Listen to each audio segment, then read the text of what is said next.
Hello everyone, hope you're doing well. Looks like there's a little event with some sales attached to it for Italian Air Force Day. It's going to be running from the 27th of March until the 31st of March, and there are some select aviation vehicles for Italy which are on sale. You can either get them for GE or get them in a pack, and also at the same time there is a decal available for everybody. It is the emblem of the Frecce Tricolori, I'm guessing, and this is a squadron. All you got to do is play 3 battles using Italian aircraft at rank 3 or higher, and you can get access to it. So what are the vehicles that are on sale? Well, you have the G55S, you have the Ariete, and also you have the A129 International P. All of these are pretty decent vehicles, and in this video we will go through all of them. As I said, you can pick them up for GE if you want. They're on a 30% discount individually, or what you can do is you can actually buy them as a bundle together and get increased rewards through the packs that are available for the Fiat and also the Mangusta, which is kind of cool.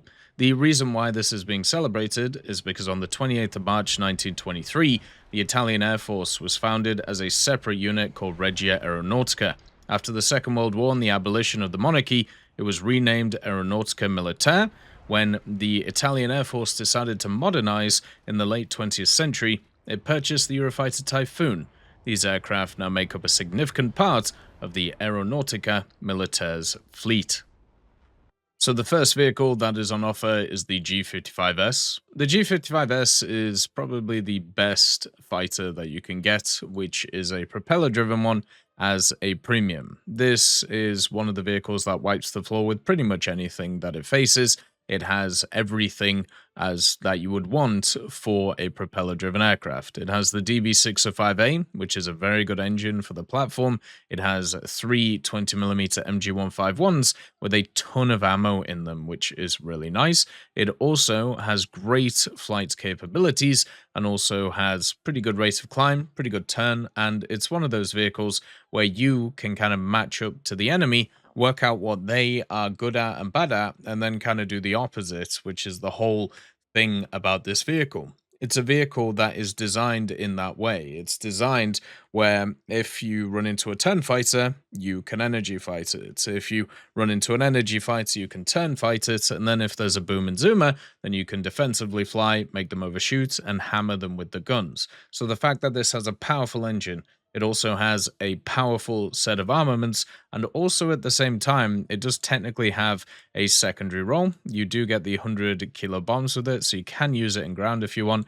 and you get a funny torpedo if you really want to use it in naval. There aren't that many options for Italy naval, but I feel like this one probably is one of the more weaker ones, since you can see the drop speed range of this thing is incredibly low compared to many others. So yeah, you have to be running very low to get it into the water and make it so the torpedo doesn't drown. This thing is a fantastic air superiority fighter. Even if this wasn't on sale, I would say it was worth it, and it gets you through all of the propellers for Italy if you don't want to kind of play them, even though Italy has a fantastic set of propeller-driven aircraft, probably the best in the game compared to everybody else. The next vehicle that is on offer, and also is returning, by the way, since this vehicle isn't actually available usually in the game, so this is kind of a FOMO premium, is the A129 International P. This was one of the more original kind of premiums that they tried to stick in the Italian tech tree. You can find it here. It's at 11.0, which is the same BR as the A129 CBT that you can see here.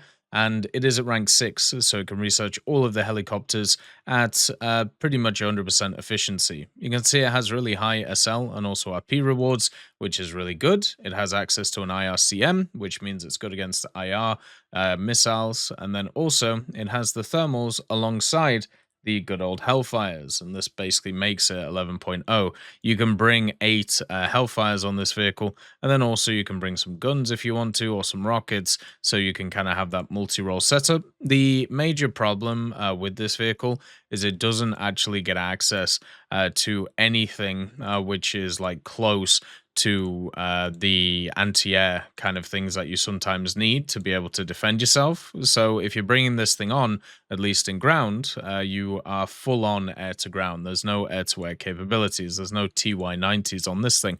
And if you have a look at the ground lineups for Italy, there isn't really anything you can run it with apart from the KF-41.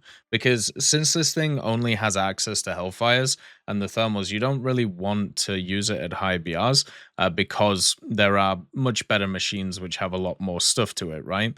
And then also at the same time, one of the things that you may have noticed as well is it doesn't seem to have access to any countermeasures. So yeah, your only protection is the IRCM, which is fine, but there are other things that do get fired at you at the same time. You can rocket rush with it if you want to with the Hydras. You can bring them along, which might be an idea for a lot of people. But generally, what you're looking at is basically machine guns and missiles for most of it. So if you want a helicopter that you can quickly get into after, rushing with the KF-41, getting a few kills and getting into this cast threat, I suppose this is, not a terrible thing to do, but there are a lot of better options. The AMX is really nice for it.